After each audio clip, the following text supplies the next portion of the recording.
اب ہم نے دیکھا، پوری دنیا نے دیکھا کہ کس طرح پاکستان نے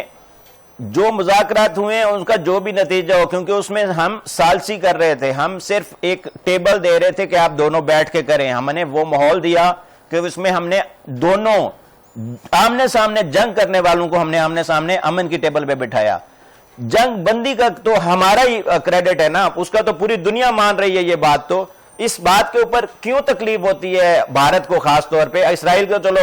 جنگ کا فریق ہے، بھارت کیا پوری دنیا کا اس کو نہیں نظر آتا کہ امن کے لیے پاکستان نے کوشش کی؟ اس کو کیوں یہ والی بات بھی نظر نہیں آتی؟ بڑا انسانی حقوق کا لمبردار بنتا ہے کہ ہم نے تو جنگ بندی تو ہم نے کروائی ہے نا بریگیڈیئر صاحب۔ جی وہ دیکھیں، یہ جو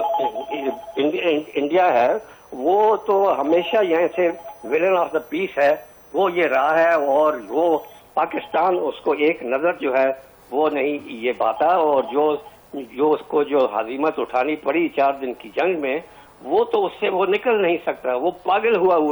اس دن سے۔ اس وجہ سے وہ افغانستان کے ساتھ الحاق بڑھا رہا ہے، وہ اسٹریٹجک پارٹنر بن رہا ہے، اور پھر یہ اسرائیل کے ساتھ ہے۔ یہ ایک ایول آف نیکسس ہے جو یہ بن چکا ہے، اور تینوں مل جل کے جو ہے وہ اس کوششوں میں ہے کہ ہم کسی طریقے سے یہ جو کامیابیاں جو پاکستان کو یکے بعد دیگرے مل رہی ہیں ان کو وہ کھٹائی میں ڈالے، ان کو یہ فیل کرے، اور کسی نہ کسی طریقے سے یہ سارا سلسلہ جو ہے وہ یہ رول بیک ہو جائے، اور وہ پھر سے وہی جو اپنی پرانی بریگیڈیئر صاحب جو ابھی باتیں چل رہی ہیں، بات ایک چل رہی تھی کہ جو مذاکرات ناکام ہو گئے، چیپٹر کلوز ہو گئے، لیکن اب خود امریکہ بھی یہ بات کر رہا ہے۔ آج انہوں نے ایک انٹرویو دیتے ہوئے یہ بات کی ہے کہ پاکستان نے جو کردار ادا کیا ہے، خاص طور پہ انہوں نے فیلڈ مارشل سعید عاصم منیر کا ایک دفعہ پھر شکریہ ادا کر کے بولا کہ ابھی بھی ہم یہ معاملہ جاری رکھے ہوئے ہیں، تو اس کو ہم چیپٹر کلوز تو نہیں کہہ سکتے، ابھی بھی ہم لوگ بھی کوشش کر رہے ہیں۔ اور انہوں نے کہا کہ جی بال ایران کے کورٹ میں ہے، تو اٹس مین کہ ایران کی سپرمیسی کو تو امریکہ بھی مان رہا ہے کہ وہ کہہ رہے کہ اب ایران جو ہے اس کے اوپر وہ کرے گا، بات کرے گا۔ ایران کی بات تو پھر امپورٹنٹ ہوئی نا بریگیڈیئر صاحب؟ بالکل، وہ کہا کہ جی ball is now in the court of Iran, تو ٹھیک ہے۔ اور یہ جو پیس کا جو پروسیس جو کامیاب ہوا، یہ کس نے مانگا؟ ایران نے تو نہیں کہا تھا کہ جنگ بندی کرو، یہ تو ٹرمپ نے خود جو ہے نا اپنی خواہش ظاہر کی، اور ان کی خواہش کے مطابق پھر آگے پاکستان نے جو ہے نا وہ یہ کر کے اور یہ دونوں کو یہاں یہ میز کے اوپر یہ لائے۔ اور یہ میں بات آپ سے متفق ہوں کہ یہ تو ایک پہلا راؤنڈ تھا،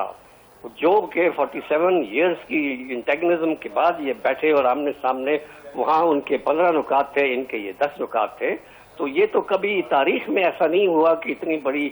جو ہے نا پیچھے ہسٹری اور رائولری کی اور اتنے زیادہ سخت قسم کے مسئلے مسائل ہوں، اور وہ ایک دن ایک بیٹھک میں جو ہے یہ حل ہو جائے۔ برف پگھلی ہے،